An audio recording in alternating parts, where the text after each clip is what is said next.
வணக்கம். இது வெறும் கான்ஃபிடென்ட் இல்லைங்க. இதுதான் கலை எதார்த்தம். 2026 தமிழக தேர்தல்ல மக்களோட ஒரே ஆப்ஷன் டிவிகே தாங்க.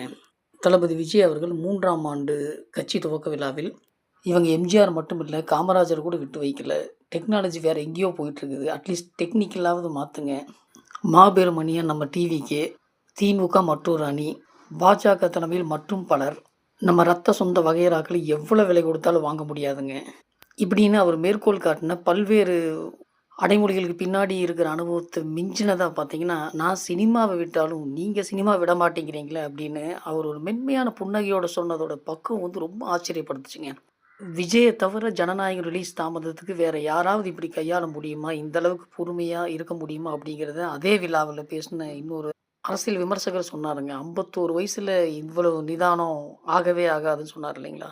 கட்சி துவங்கிய கடந்த 2 ஆண்டுகளில் அவருடைய இந்த நிதானம், பக்குவம், பொறுமை வரும் சட்டமன்ற தேர்தலில் எந்த அளவுக்கு எதிரொலிக்க போகுது அப்படிங்கிறது உங்கள போலவே நானும் தெரிஞ்சுக்க ரொம்ப ஆர்வமா இருக்கேங்க.